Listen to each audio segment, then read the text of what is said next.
Philippines versus Indonesia. Pero isang panalo na lang, Pilipinas lang malakas muli ang maririnig ng buong mundo. The Snapdragon Pro Series Mobile Masters Game number 5! RRQ Hoshi Onyx Philippines! Para sa isang lineup may Hanzo CC combination. Super Freeze nagle-level 4 doon sa top lane minion wave ng EXP lane turtle. Inumpisa na ng Onyx. Ito na nga, Brusco zone out habang si Kirk, maski pumapasok na siya with a yo-yo blitz, a lot of space created para kay King Kong to secure the first turtle. Mukhang kaya na nila mag-follow ang teamfight dito. Meanwhile, RQ Hoshi, di pa rin umaatras. Gusto nila labanin to si Kirk. Nag-zone na ginamit na niya yung yo-yo blitz. Curtain call na gamit na rin kay Edok. Pero yung pagpasok doon, face break, face crack. Kay Dani, pero papasok si King Kong. Magiging big trade ata to. King Kong unang makakuha ng kill. Si Kirk na mawawala. 1-for-1 trade. Onyx Philippines may lamang pa rin. Pero RQ Hoshi lumalaban pa rin. Susujin, ayaw umatras.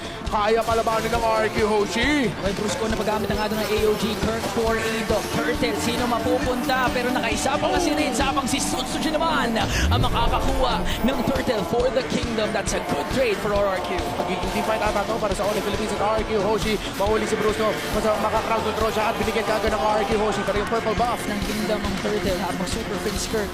Brusco trying to zone out RRQ. Nilabas na ni King Kong yung multo. Sino makakuha ng pagong? And si King Kong pa rin. Hindi pa nga ata tapos. Napa-AOG doon si Brusco pero force out naman yung Glorious Pathway habang Super Prince nakapag-flicker out. No casualties for Onyx at nakatulak pa nga si Kelra doon sa baba. King Kong nawala na yung kanyang multo pero Brusco with the tone. Napakagandang tone. Kelra nakapag-free hit with the Detsonatas Rhapsody. Ito quite low at pinatumba ni Kelra gamit ang isang bala. Uy, munti ka na si Toy makakuha ng kill kay Super Prince. Si King Kong hinahabol niya pero nakita ni King Kong si Tyler binibigyan kagad yung batang dito pero mawawala na ata yung ghost form niya. Kailangan niya umatras. Susujin pumunta dun sa backline ng Onyx Philippines. Si Brusco na pa AOG para makatakas at RRQ Hoshi. The force back na naman ng Onyx Philippines. Okay, yung multo ni King Kong, Onyx Philippines makapagsukot ng damage, especially Brusco, pero binibigyan, ayan na, nakapag-AOG, pero na-face crack ni Tyren.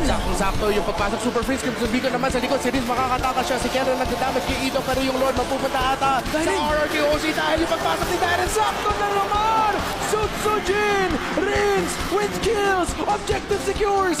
Kontrolado na ng RQ Hoshi ang mid-late game! Parang Onyx Philippines, ito yung sinasabi natin kanina. Pag umabot sa puntos na masaya si Toy, Medi, lukad naman ng Onyx Philippines pero nakatrade sila. Napitasan naman nila si Kirk pero si Kirk ang mauhuli. Kirk for Edok trade. Tignan natin kung makakakuha pa dito yung Onyx Philippines. Dapat makukuha pa sila ng isa para mabalanse nila yung puntang RQ Hoshi. Yung Lord na sa baba. Onyx PH, makakatapesa pa. Tyren pumasok na nga doon at nakuha niya si Brusco. Kaso ang problema, wala pa namang follow-up. They're working on the turret. Pero teka lang, Tyren biglang nawala. Brusco pumasok ng table. Nawala bigla itong si Edok. Naka-double kill na. Kirk lamang ang nawala sa Onyx Philippines pero nabutas na ang kanilang base. Kel random pa rin naman habang si Kirk at King Kong zoning out RRQ Hoshi. Sila ay may hawak dito sa Lord. Okay, Super Prince Kirk pumapasok na rin. Na-pop na rin yung Vengeance. Delegado, sino ang makakuha ng Lord? Okay, King Kong in retry rin si Susujin. Pumasok agad at mananalo sa entry battle si King Kong. Pero RQ Hoshi, mukhang maselfie pa yung laban nila dito dahil sa likod, si Toy nasa likod ng backline. Sa Onyx Philippines, nahuli niya si King Kong. Sutsujin kapalit ng dalawa. Make it 3 dahil si Rinz hindi pa nga tapos. Pero si King Kong ang makakakuha ng Lord. Linis na execution na may mahuhuli sila doon sa RQ Hoshi. Mahirap, mabilisan din talaga na pipigilan ni Tyren yung momentum ng ibang isang first kill lang. Pwede nila kaagad ma-force back yung multo. At ngayon, RRQ Hoshi alam nila, ma-burst down nila kaagad yung Lord. Kaya naman makapunta sa kanila ang Lord. Glorious Pathway, nilabas na natin ni Ito. Kapag-AOG naman dito si Brusco. Pero si Toy galing sa likod! Wind of Nature at Heavy Crossbow! Saktong-sakto na naman ang pagpasok ng gold liner ng RQ Hoshi. Ito! Apat ang dedepensa para sa Sonics ngayon. Super Freeze kinakailangan lumayo. Galing sa likod doon si Brusco at nabigyan si Tyren. Keller nakakapag-free hit pa naman. King Kong nakaisa na rin. Pero sumasagot si Sutsujin. Maaagapan naman nila yung Lord at wala pang inhibitor na matibang mabasag. Pero Onyx Philippines nakadepensa. Extension Lord fight na ito. Sutsujin sinisimulan na yung Lord. King Kong naghahanap ng magandang pwesto para ma-out-ret. Itong si Sutsujin, that's a 2.5k 2k gold lead for RRQ. Paano Rins, magre-responde? Si Rins, teka lang. Eto na si King Kong. Pumasok na yung multo. Okay, si Rinz ang makukuha ng Onyx Philippines. Pumasok si Brusco at si Kurt pero nag-back agad yung RRQ Hoshi. Super Freeze mahuhuli ni Suzuki na stun siya. Trade mid for mid ang nangyari. Okay, and reset tayo bigla.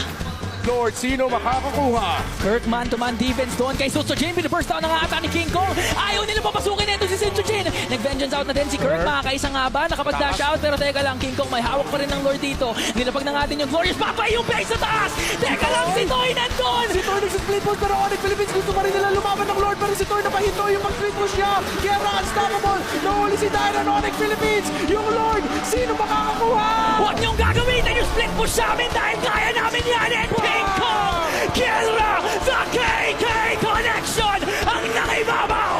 Ang Onyx Philippines, ramdam na nila wipe out para sa kanila. Pero yung minion waves, malayo pa.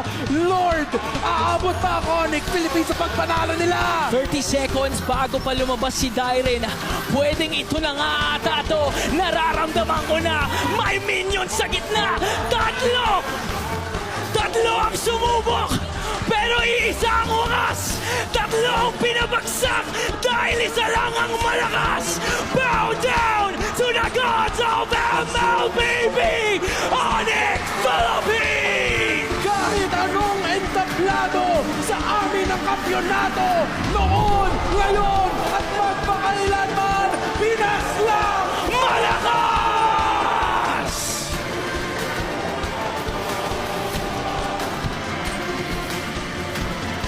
Isa na namang kampyonato ang mapapasakamay ng Super Family. At kitang-kita mo ang saya. Hanggang mga extended families nila, mga fans, lahat nagkakaisa. Dahil itong kauna-unahang Mobile Masters, sila ang makakakuha. Naangat, guys! O-N-I-C Onyx O-N-I-C Onyx O-N-I-C Onyx Ang kauna-unahang Mobile Masters, ang kampyonato ay nasa kamay ng Pilipinas sa Super Fam Gods of the Game World Champions Onyx